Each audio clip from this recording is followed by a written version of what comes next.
Welcome in to the DNVR Rockies Podcast. I'm your host, Patrick Lyons, and joining me today, as he does almost every show that I do, whether it's DNVR or PHNX, it's the mayor of PHNX, my hot tag, Derek Montilla. What's up, buddy?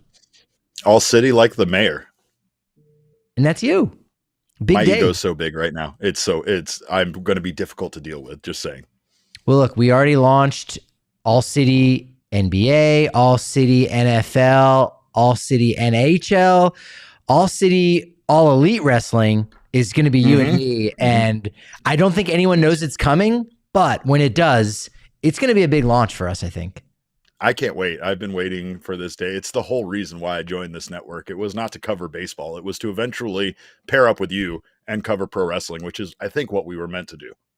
Fun fact, behind the paywall there, so to speak, for anyone that is a diehard or otherwise, during the pandemic, I secured DNVR_combat, and I was like, oh, maybe we're going to have to pivot to MMA and pro wrestling. Never happened. Never happened. I hope Appreciate it's still it. secured, though. Appreciate the love. Elizabeth, Patty Plaintan, and Mr. Mayor reunited for the first time in hours, because we've been doing some fun stuff covering the World Series, which we'll talk about today, covering it for PHNX Diamondbacks and PHNX Sports. Got my guy Kevin Henry to talk a little bit of Rockies later on in the show. Action packed, but unfortunately, a lot of the action that took place last night during the 11-7 win for the Texas Rangers in Game 4 were runs scored by those Texas Rangers. A pair of 5-run innings, all with 2 outs. Rangers hit for the cycle in the second inning, 10th time that's ever happened in World Series history, hitting for the cycle in the same inning. Atlanta actually did it twice back in 1991 for a score that was only off by 4, which when you lose by 4, that is a decent amount in a baseball game, right? Sure. But in a game in which there were 18 runs scored, it seemed like the game was a lot closer than it actually wasn't it? Yeah, because the Rangers essentially scored 10 runs unanswered, and when you're down 10-0, like I said last night in Little League, I believe they typically call the game at that point, right? It would have been a 3-inning World Series game with the way things went. It wasn't fun to watch, it wasn't entertaining, and even the comeback, if you want to call it that, their ability to put up some runs and make the deficit look a little less atrocious.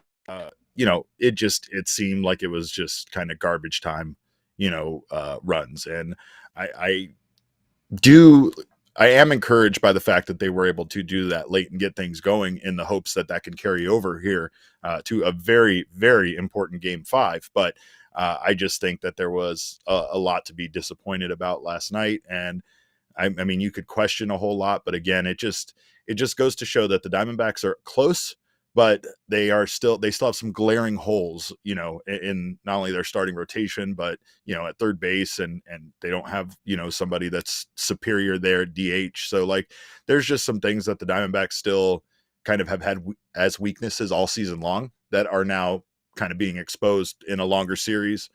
They got away with it with the Phillies, but they couldn't get away with it against this Rangers team. Yeah, do you think that's one of the new rules that'll be coming from Commissioner Rob Manfred, both the 10-run rule in the World Series, where we'll end these games early, or are we maybe more likely to see the electronic or automatic ball strike system, the ABS, the robo-umps, the RoboCop umpires? I think that's probably more likely because you and I haven't talked on the DNVR Rockies show about that. It's been that was a rough one in game number 3 with the umpire behind the plate and a lot of missed calls, right? Yeah, I mean, I think, again, there's something to be said about the fact that you had an umpire who was ranked where he was umpiring in a World Series game. As a Diamondbacks podcast, of course, we got some pushback from Rangers fans saying that the umpiring was just as bad in Game 2.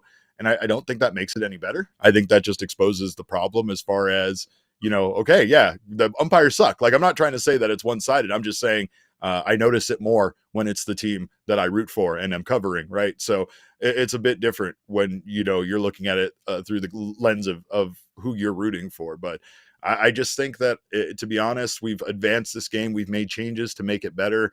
You cannot argue at all that the pitch clock and the rules they implemented this year didn't do things to improve the game and make the game more fun to watch.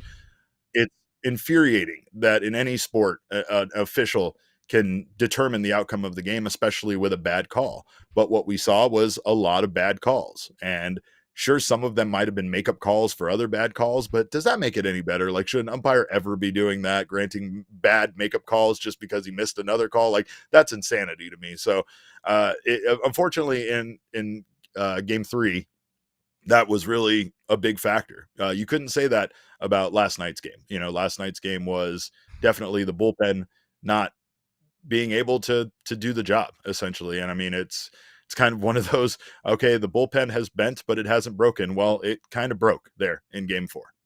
And if the Diamondbacks end up losing this series tonight in game 5, which we'll preview, I don't think there's going to be a ton of backlash of, oh no, because of the umpiring, they lost, right? They lost. Yeah. But it is one of those butterfly effect things where you go, maybe if that goes a little bit differently, yeah. But game 1 really was the big one where it was just right in the grasp of the Diamondbacks' hands. That's maybe the bigger what if. It's kind of wild to me that the bullpen has really been the story of the Diamondbacks season. There's been talk about living and dying with Corbin Carroll. They've lived and died with their bullpen. Their bullpen was a problem early on in the season. Their closing situation was a problem early in the season. And then at the trade deadline, they bring in Paul Sewald. They call up, Andrew Saalfrank. They bring in Ryan Thompson. And those guys kind of helped, settle the bullpen in and make them an asset instead of a liability like they were at one point during the season. That's how they made the playoffs, and that's how they found success in the playoffs. But when you look at the series with the Rangers, they've been back to being kind of a liability. Not the entire bullpen, but, the game 1 loss is on Sewald, and now here in game 4, you could definitely hang it on the bullpen start. And, those 3 guys, Miguel Castro, Kyle Nelson, and Luis Frias were the ones that gave up those nine of those 10 runs. So that's just an unfortunate situation where, here we are back to, the bullpen that had maybe being a bit overutilized and falling, last night. Yeah, Corey Seager also was in the mix there with a 2-run home run, his 19th postseason dinger of his career. Trails Walk that man. Dude, look, he's giving Jacob nightmares. He's giving Faj nightmares. How you doing, buddy? He's the nightmare of my life. He absolutely is. The nightmare maker. He's been a beast. He has been. Sorry, First, I got some delay for you there, Patrick. First, I appreciate you bringing the delay. That's one of the favorite things I love about chatting with you is the personality and the delay occasionally.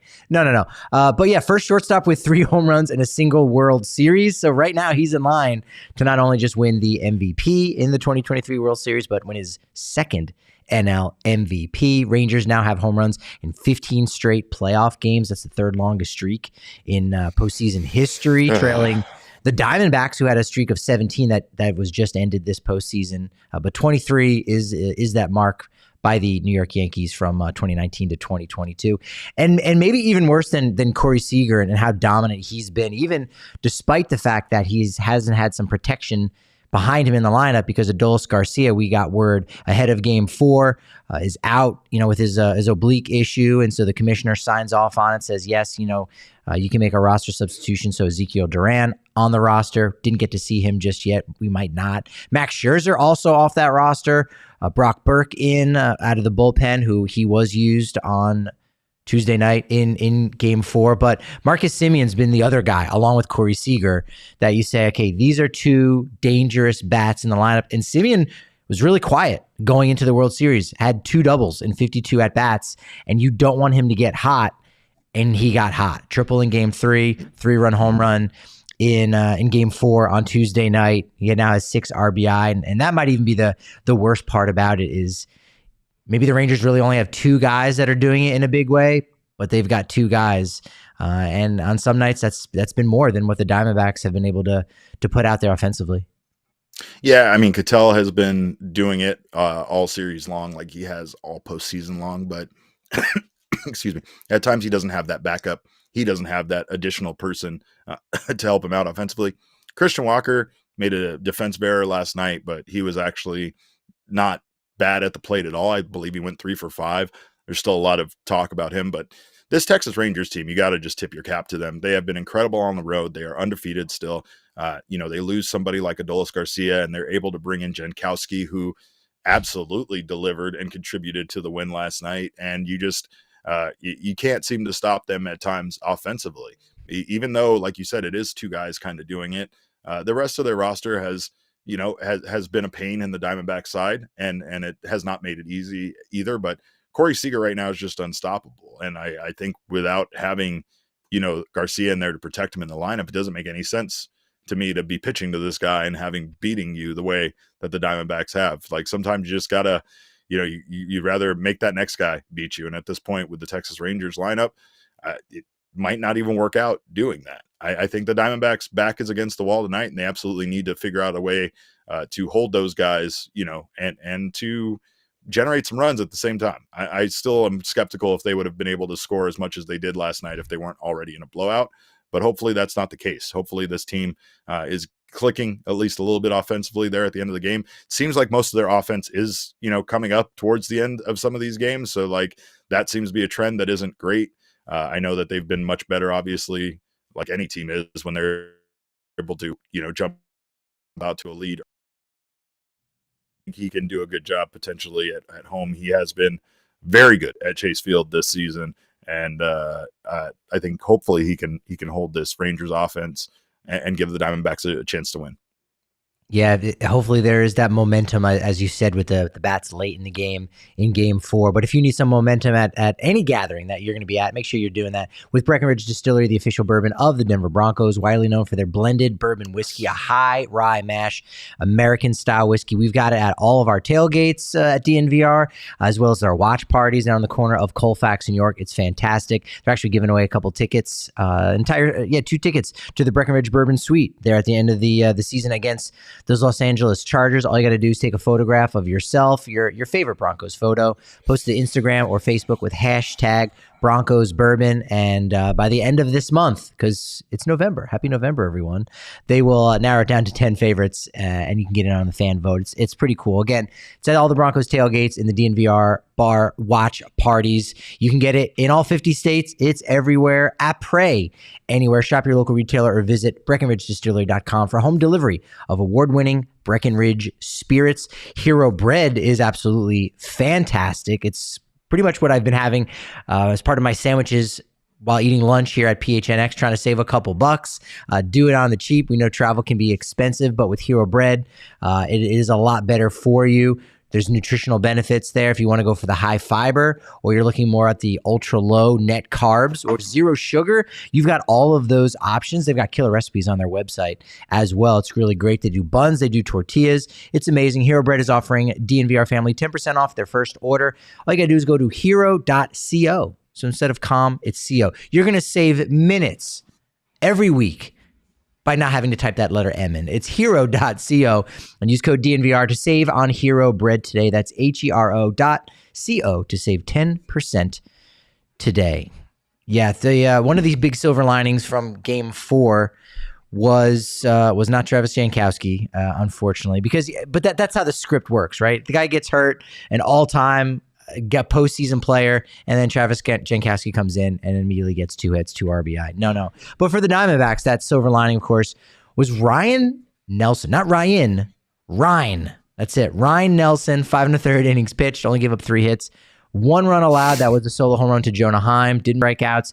We have not seen a performance like that in a World Series game, in relief of 5 innings or more and 6 strikeouts or more, or rather one run allowed or less, since his former teammate Madison Bumgarner in 2014. Much different situation. The game was on the line. It wasn't a blowout, but even still, that's baseball, right?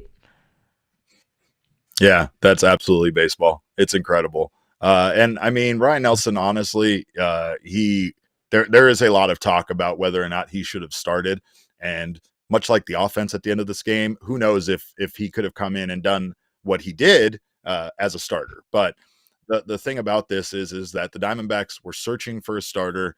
They decided to go with a bullpen game. Torrey has that trust in his bullpen, and it didn't go their way. But I mean, in the World Series, do you really want to be going to a bullpen game? Do you want to be turning to a bullpen arm that can give you some length, right? Like the fact that he went with Joe Mantiply, fully knowing that Mantiply was only going to see 4 batters at most. He ended up seeing 6. I mean, you really were, limiting how long you knew that Mantiply was going to go for. Meanwhile, you could have put Nelson in. Nelson could have given you an inning and a third like Mantiply gave you, or he could have ended up going 5 1/3 and essentially giving you what a starter would have. It would have changed the dynamic of the game substantially if he was able to hold the Rangers to just that one run. And it would have been different guys coming in after that point. We would have seen high leverage guys like Andrew Saalfrank and T-Time Ryan Thompson, and of course, Kevin Ginkel and Paul Sewald if everything went according to plan. It's like an MCU alternate timeline that we'll never know based on the outcome because, again, it's a big deal to start a World Series game. Maybe the pressure is on Ryne Nelson differently. Maybe the reason why he was able to come in and give 5 1/3 is because the team was down by 10. So who cares at that point? You could give up 5 more at that point. They're not even going to blame you at that point. They're just going to, once again, like we've been doing, blaming the bullpen collectively as a whole, like they are Voltron or something, right? So, like, I guess, there are factors there that could have led to the Diamondbacks scoring those runs late. Yeah, Derek, you're mixing your universes with Marvel. You're mixing with your Marvel with Voltron there, but I like it. I want to see the Voltron Marvel mashup, and as you said, kind of like in another alternate reality, if you will. We're talking more about Lourdes Gurriel, who hit a 3-run home run late in this game, had 4 RBI, most for a Diamondback in the World Series since Danny Batista had 5 in Game 6 of that 2001 World Series. It's been very eerie with how many similarities there have been with this World Series for the Diamondbacks, as well as the one in 2001 against the Yankees. And, maybe it's going to have to be kind of a similar situation where the Diamondbacks do the unthinkable and they come back and actually win this 3-1, because it certainly seems like it's not going to happen. Just like it didn't seem like the Diamondbacks were going to win in 2001. They shouldn't. That was not their destiny after 9/11 and the Yankees making the World Series, a dynasty that they had, just won the last 3 World Series leading up to that, 98, 99, and 2000. So obviously the Yankees are going to win again. Obviously the Rangers are going to win again, or are going to win here. But the Diamondbacks, they did it once before. Maybe they can do it again in all best of 7 postseason series. The team holding a 3-1 edge has gone on to win the series 85% of the time, which seems so you're saying there's a chance. 15%? That actually seems a lot higher than you would guess, don't you think? Yeah, for sure. The pitching lines up. I mean, it feels like you really got your in when you have those 3 wins, especially when you have a chance to just win one more game to take it. But the Diamondbacks done this stuff when we've not expected them to be good. They've done this stuff when we've said, I don't think this is going to go their way.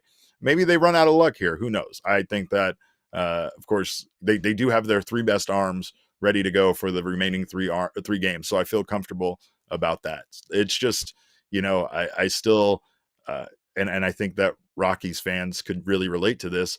I just still want to reiterate how proud Diamondbacks fans should be of this team no matter what happens today. If they win and advance, if they stretch this out to 7, if they win it, obviously we know how proud we're going to be of them. But should they lose or should they not make it to the end, even if they do extend this to more games, they have to be proud. Obviously We're seeing a lot of reactions. We're seeing people's feelings in real time. And I totally get that, being an emotional guy myself. However, I'm so damn proud of what this team has accomplished. Yeah, that's awesome. Yeah, Diamondbacks should be proud. Diamondbacks fans, like, absolutely. They've been doing it. They've been doing it all this entire postseason, coming back. And so, if they're the 7th team in World Series history to ever come back down 3-1 to win it, and the first since the 2016 Chicago Cubs. Obviously, that was a very historic one. And anytime you come back from 3-1, that's a big one. I am sort of curious about Zac Gallen on the bump tonight against Nathan Eovaldi. Big game Nate. He's got that nickname absolutely for a reason. Give an ace enough chances to flip a script, and he'll probably do it. Who, Eovaldi? No, Gallen. Well, that's the thing that I'm curious about. Because Eovaldi's script didn't flip, he had one bad start. Right. And it wasn't even really that bad of a start. I just more so am thinking that, like, Gallen can't be this bad for that long. Well, that's sort of my question is that, he had another like mediocre start. Maybe it wasn't a clunker, 5 innings pitched. He gave up 3 runs.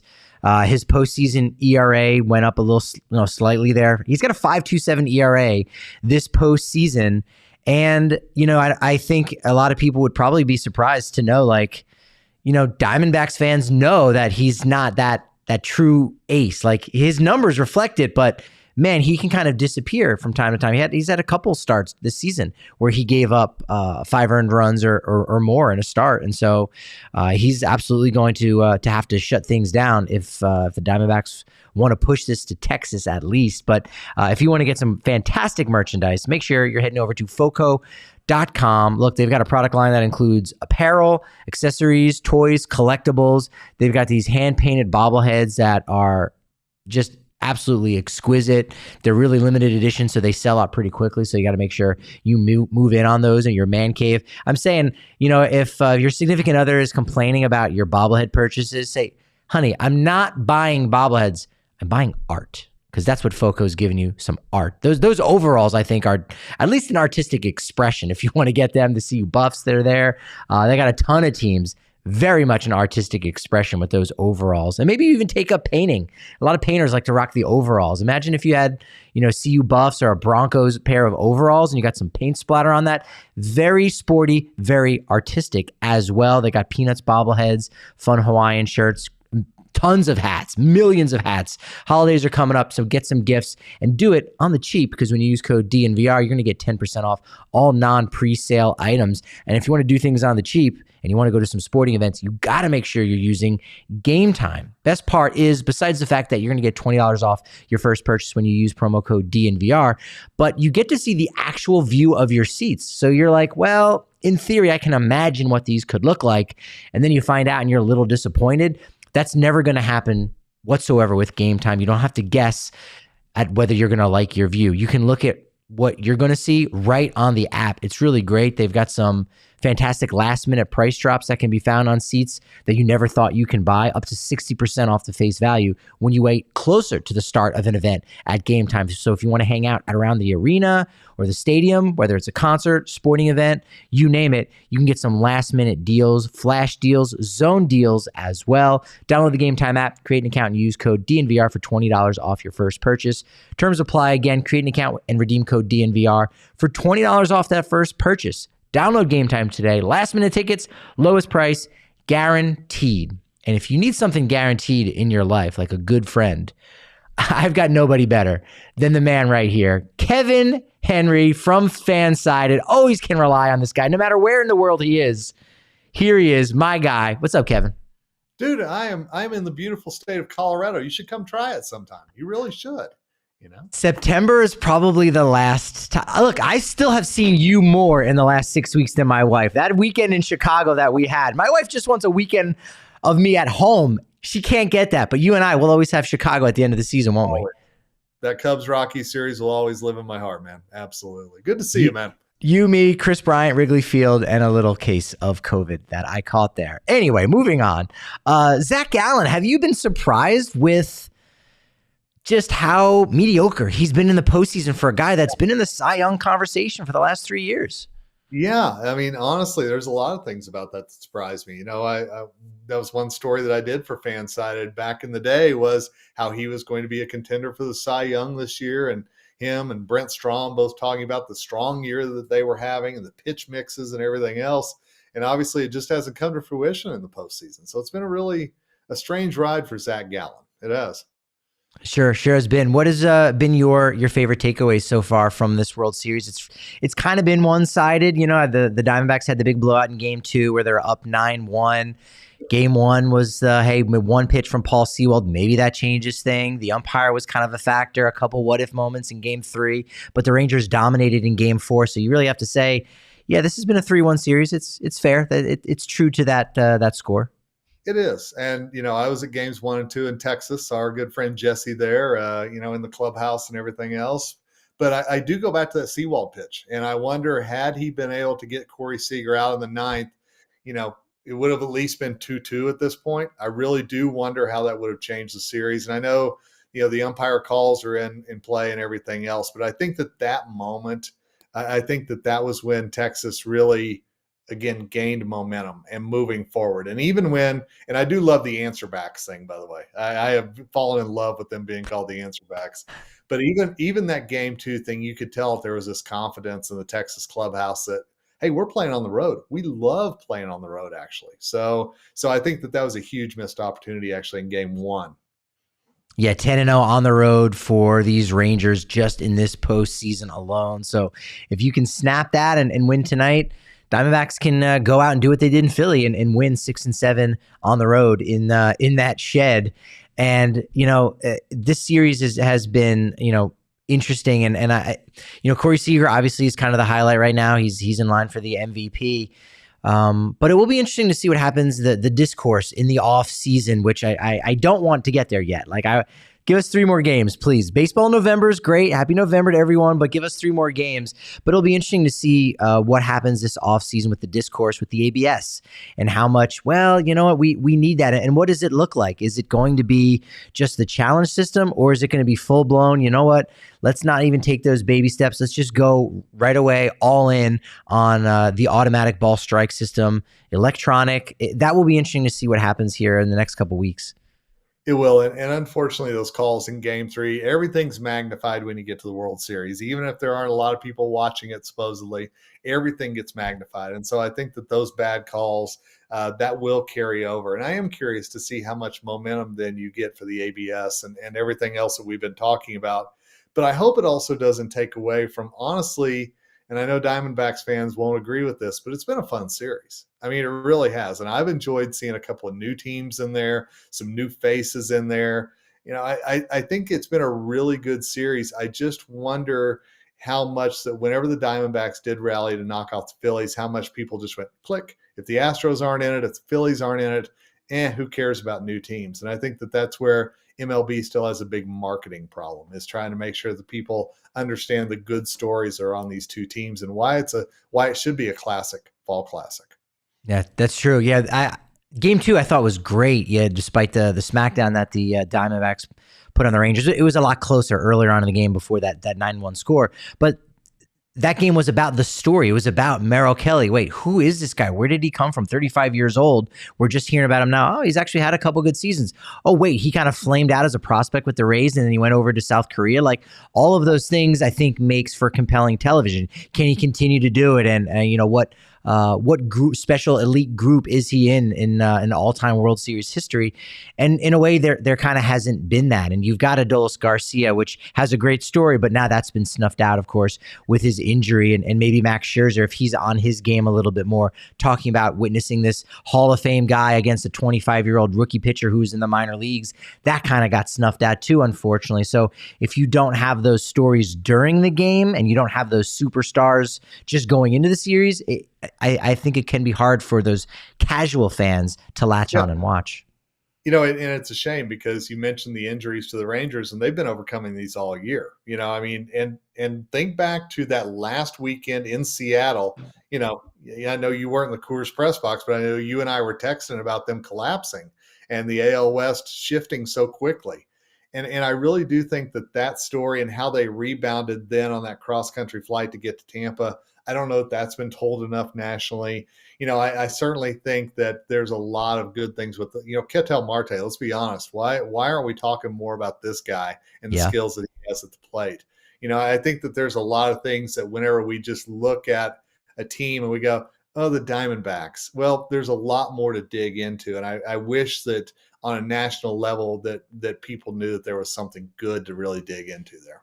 Yeah, and maybe they're able to get that opportunity with at least one win where they stay kind of in that conversation, just a little bit. And yeah, it's interesting how you tie those things together. Two teams that kind of squandered their opportunity in the final series of the season. Rangers were able to get 1 out of the 4 against Seattle, but still they come away kind of failing against a division foe, and the Diamondbacks getting swept by the Astros in a very odd occurrence of both teams celebrating at a ballpark saying, hey, we made the postseason. One won the game, one lost it. That's kind of strange. Do you think that we're going to see the Rangers celebrating in the pool at Chase Field tonight? No, I just don't see it. I think at some point they've got to lose on the road this year, but I think I've said that ever since the Houston series too. So, but I do think that the answer backs will be able to answer back tonight. I absolutely do. I think, and I also think that there's a lot of people in Texas that if they could win that on their home field, I predicted Texas in 7 long before we started this thing. And I think that if they could celebrate on their home field, man, it would rival anything that the Cowboys have done in quite some time down there. Who is it? I know. Is that a football team? I don't pay attention to that. Well, that's what I hear. But, but one thing I was thinking, I want to get your take on this. Yeah. I don't steal the show from you. But, had the Rockies, now in this alternate universe, okay, had the Rockies made it this year, I keep thinking about those Diamondback Rockies parallels and them trying to tell the story of Nolan Jones, them trying to tell the story of Brenton Doyle, and how much the national people may or may not have latched onto that just as much as the Corbin Carroll, Alec Thomas, and all those from the Diamondbacks that people just don't be ready to sink their teeth into for some reason. That's so interesting that you say that, because despite the fact that this was the worst season in Rockies history, according to win-loss record, 103 losses, this definitely was a better season covering the team than last year. We still had the same issues, right? We still had the same issues. Once it was like late July, it was like, hey, there's a lot of people showing up at these ball games. The attendance was the story in the summer, because there really weren't stories with players and guys doing things on the field, both in 2022 and 2023. And then we got to the middle part of August, and it was, wow, Brenton Doyle's still great out there and performing defensively under the bright lights of Coors Field and MLB, and Nolan Jones, all of a sudden, he's continuing to slug. He's continuing to reach base. He's continuing to get an outfield assist seemingly every other day. Ryan Feltner comes back, and Daniel Bard, is able to figure out a couple things and continues that dialogue about what it means to have anxiety in pro sports. And so there were more compelling figures in that Rockies clubhouse and better stories to tell. So despite the Rockies losing, that many more games than last year, it was a more enjoyable season. It was a more important season to watch. There was a lot more there. You're right. You don't just have to have the big names or all, the win total to back up that intrigue that the Diamondbacks are providing, and maybe we'll get an opportunity to see here at some point. Yeah, because honestly, a lot of the big names for the Rockies, Ryan McMahon didn't have the best year. Marquez and Freeland both end up on the injured list. So there was a lot of the names out there that I think went by the wayside, where you had these younger guys with good stories, and like you said, Bard, the veteran as well. There was a lot of good things that could have been spun in that alternate universe when the Rockies make the World Series this year. But I was wondering about that. The more that I've watched everybody nationally kind of talk about everything other than the World Series, it's been interesting to see. No, that's a good one. Yeah, there's even more. I mean, like Peter Lambert's kind of come back, and you're like, oh, okay, all right. So this could be a guy again. It's kind of interesting because on MLB Trade Rumors, they're getting, they're getting all of their offseason stuff together, and they just had a list that dropped of 105 players that are potential non-tender candidates. And I had to go through the list like 3 times. Actually, I made a spreadsheet there. I said it. Okay, folks, I still make spreadsheets. Patty Stats, they call me that for a reason. Patty Spreadsheets, Patty Plantains. Anywho, and I was like, I had to make a spreadsheet just to make sure I didn't miss a name. I'm like, there's no way the Rockies have 0 non-tender candidates. A lot of that has to do with, they did DFA some guys in the last couple of weeks. But Peter Lambert was the only one on there, scheduled to make $1.2 million in arbitration. And it's like maybe that happens. Maybe they non-tender him, maybe not. I could see them, with the depth that he provides to the rotation, since they don't have very much. They can just give him that money or renegotiate for something a little bit less. But honestly, I think Peter Lambert to the Rockies is probably worth $1.2 million. I don't think he'll get non-tendered. Absolutely. No, I think the fact that they need heartbeats and they need arms, there's no way that they're going to say goodbye to Peter Lambert.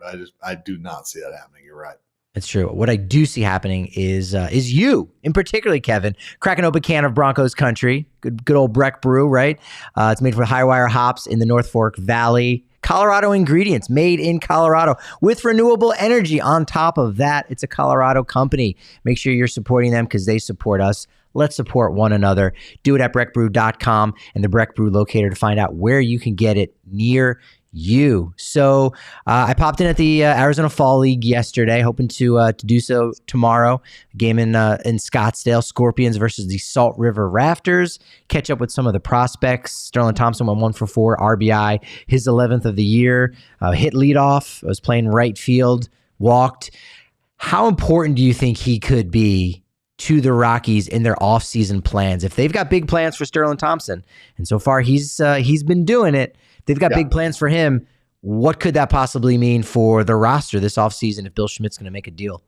It's a question for sure. And I think whenever you're looking at what deals that Schmidt may make this offseason, Sterling Thompson's value is never going to be higher than it is right now. If they were actually looking to cash in on that, then I could see it making sense. There's all sorts of thoughts and rumors and whatever you want to talk about out there about who might be moved this offseason. And the Rockies are going to have to figure out, they've got this whole, and you and I have talked about this whole litany of outfielders right now, this whole, good crop of young players. How are they going to choose which ones are actually going to get the playing time whenever you got a guy like Thompson knocking on the door as well? You've re-signed Blackmon. He's going to play a role there already. So there's a lot of things I think that they have to figure out. And there's a bit of a roster crunch coming that absolutely I think Sterling Thompson puts a little bit more pressure on because of the way he's playing in the AFL. That's true. Drew Romo was the designated hitter, 2 for 5, 2 doubles. You like that his bat's coming along a lot better this season after being a little bit banged up there in 2022 with the hand injury. Jaden Hill, scoreless 9th inning. Case Williams will be on the bump today. He's pitched really well through 4 starts. So far in Arizona Fall League play, 11 1/3 innings pitched, only giving up 6 hits, 3 runs, 7 walks, a little higher than you'd like, 13K. He's only 21 years old, and you can pitch the entirety of this past season at Double-A. I think he's somebody that you definitely are going to pencil in to say he's going to make a start at some point in the year, easily late in the year, but depending on how things go with the rotation and depending on how good of a spring he has, a guy who was already a big league roster invite to spring training last year, we might even see him at some point in the middle of the summer as well. And I think really whenever you look at what the Rockies' goals were for the AFL, they've for the most part been checked. The boxes have been checked. I mean, you just mentioned all the guys that either they're growing or they've been producing down there. And so I think that that's really an important thing. As we move into this offseason, the AFL sometimes gets overlooked. What's going on down in the winter leagues is going to get overlooked. But I think that this offseason, that's perhaps more critical than ever because of what you were just talking about, what the roster decisions are going to need to be made. And guys like, Jaden Hill, Case Williams, you're exactly right. How do they fit into the future as well, knowing the Rockies are going to need arms? How quickly can they push them to get up to the major league level? Yeah, it's true. They've been a lot more aggressive with the promotions. And it's funny, in years past, when you look at the Arizona Fall League roster, it's typically guys who need to be added to the 40-man roster or else they're going to be exposed to Rule 5. And so it's like one last final look. And the last couple of years, the Rockies have been, like I said, more aggressive, saying, hey, this guy doesn't have to be added until like next year or in 2 years, but we just want to get them to have more reps against some higher level talent. And so I think that's been, positive, I think, for the entire system. Now, we've got a couple open spots here for managers. And again, World Series is going on. As you said, we're talking about everything other than the World Series, it feels like. But the Padres got to figure out a couple things as they just allowed their manager to go to get 0 compensation. But here you go, Giants. You can have Bob Melvin. Phil Nevin, who wasn't renewed by the Angels, is now one of the top candidates, along with Benji Gill, father of former Rockies prospect Mateo Gill, who came over in the Nolan Arenado deal, was a Mexico manager in the World Baseball Classic, and was the Angels infield coordinator. Those are two of the new names. Padres are really kicking the tires on a lot of guys right now. They are. So here's the two lines of thought, because this is something I've always been following pretty closely, is number one, do you keep a guy that they already know? Mike Schilt obviously is way up there on the rankings. Do you keep a guy who's already in-house, knows the players, everything else? Or do you look at a guy like Nevin or Gill, who would be that fresh perspective coming in from outside? And you read into Bob Melvin's comments, you look at everything. It's not so much about how that new manager is going to mesh with the players as much as he's going to mesh with AJ Preller and the front office. I mean, that is really something that I think is going to be taken into big consideration here. And I know Padres fans are trying to figure that out right now. Who can actually get along with AJ Preller and maybe have that same vision, because it's very clear from the comments that wasn't Bob Melvin. It's so interesting, that clubhouse, and it's so interesting the concept of like sabermetrics of, hey, let's just put all these pieces together that on paper work. But then there's the clubhouse chemistry thing that sometimes it's like, it's not that important, or it's overblown, or this guy's a good clubhouse guy. Like, those pieces are really important for meshing a really good clubhouse that comes together, so you don't have certain issues, and so that everyone does buy in. So for that reason, a Mike Schilt would probably be a candidate preferred by AJ Preller, or even Ryan Flaherty as well, another in-house guy. But if you're looking from the outside looking in, you say, the Padres need to shake things up just a little bit with someone from outside the organization. But you do that's going to shake things up with AJ Preller. It's going to shake up the roster, and that kind of blows up the whole plan to begin with. Well, and this is a Padres team that's going to get blown up anyway. I mean, they've got 15 free agents. They're supposed to be cutting their spending to just around $200 million this offseason, which means that you could lose a Juan Soto. You could lose a Josh Hader, a Blake Snell. There's a lot of changes that the Padres are going to go through with their roster as well. So all that talk that we heard for so long about this is the Padres year and they've got all the pieces and everything else, that's going to be a little bit hushed next year, because they're definitely not spending what other teams are going to be spending, especially that team that's just up by 5 from them in Los Angeles. So I really think that this is going to be, we talk about bridge seasons with the Rockies. It's weird to say, I think next season's almost a bridge season with the Padres too, because they've got the Jackson Merrills, the Ethan Salas, all these prospects that all those Padres fans are so excited about seeing, that they'll be knocking on the door at the end of next year or 2025.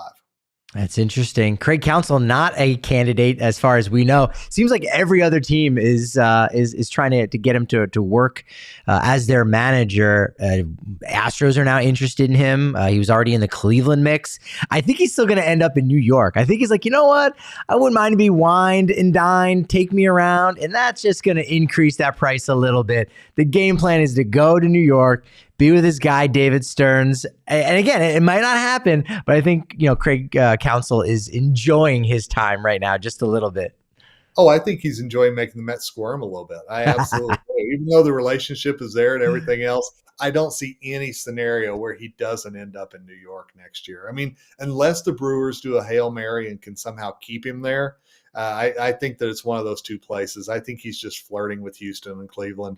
But I think very likely Craig Counsell, the Mets, that's almost it feels like a done deal, even though it isn't. One final piece of coaching changes. Good news, bad news for two former Rockies. Eric Young Jr. out as the first base coach. We got that information earlier in the offseason. But in as the first base coach, 36-year-old. He seems like he'd be a lot older than that because he's been around for forever. But Gerardo Parra, first base coach, his first job as a coach in MLB after a really great 12-year career. Won a World Series in 2019 with the Nationals, played in Japan in 2020. So Gerardo Parra getting back into the mix. We talk about clubhouse. We talk about chemistry. How much does Gerardo Parra mean? You and I have talked about that. The Cargos, the Parras, those guys who could bring the clubhouse together in Colorado. And you could see that value whenever he went to Washington. And now, obviously, with this job as well, they absolutely latched on to something special. And I'm sure Baby Shark will be played time and time again in the clubhouse to everybody's delight. He's got to officially be a daddy shark now. If you're a coach, you can't be a baby in any capacity. It will be really interesting to see, even through spring training. When spring training ends, we'll probably already have that buzz of like, oh my God, Gerardo Parra is definitely a future managerial candidate. You can see that because, as you just said, he was definitely that glue in that 2017 and 2018 Rockies clubhouse. A guy that I was just saying recently, one of the best free agent pickups they've ever had. And sure, you look at his baseball reference page and you go like, he was okay. Maybe the Rockies broke even as far as his performance and what they ended up paying. But in the clubhouse, that's where all that value was. So it would not surprise me if he ends up being like this great managerial candidate, even as soon as next year. And I know there are guys who roll their eyes whenever we talk about clubhouse quotient and the importance of that and everything else. But I will tell you, it's absolutely real. And I'll tie it back into this World Series. The Rangers, whenever, you bring in a guy like Bruce Bochy, you bring in a guy who has that calming presence over the entire team. And absolutely, they've got a lot of free agents coming in there. They've got a lot of guys who are not homegrown coming in on that team, but yet they figured out a way to have some of those glue pieces in there and that Bochy overall presence that's been talked about quite a bit. And it's making a difference in Texas. So I don't think you can undersell what guys like Parra mean whenever the doors are closed and we don't get to see inside. Look, we already have a manager or a former manager that had a hand tattoo in Mr. Gabe Kapler. Now we might have a coach that rides a scooter in to the ballpark each and every day. So why not? I'm absolutely here for it. Kevin, I appreciate you being here for me. Go ahead and plug away. Let folks know where they can check out all of your outstanding, I can't underline that enough, outstanding content. Oh, it's all on fansided.com/MLB. I'm their national columnist. Like I said, got to end the year with 2 games in Texas at the World Series. A lot of offseason coming up. And I understand through the grapevine, there may even be a trip to the winter meetings coming up. I don't know. I've heard such things. Just saying. We can officially say next month, Nashville. Yes, we can. Nashville. I might have to check the suitcase for that if I'm going to have some cowboy boots. You know what I mean? I don't know if I have enough on my little carry-on rolling suitcase. I got to prepare for that, don't I? Well, if we need to go shopping, I know a place. You and I go boot shopping in Nashville. I think that's a whole DNVR social experience right there. It does not shock me that you have a boot guy on retainer. So, Kevin, appreciate you had a boot guy. Dude, appreciate you joining me as always. Make sure you're following all of our content everywhere, the DNVR.com. Wonderful articles there about the Rockies and all the sports teams in Denver. On Twitter at DNVR_Rockies, at Patrick D. Lyons is where I can be found. Kevin, I appreciate the momentum, but do you know what they say about momentum in regards to baseball podcasts? I've heard it, but it's been so long you may need to remind me. Yeah, I thought you were a baseball guy. Well, what they say is that momentum is only good as your next show. Thankfully, it's going to be a good one. We got Susie right here. Make sure you're tuned in to the DNVR Sports Channel live on YouTube. Silly like the mayor.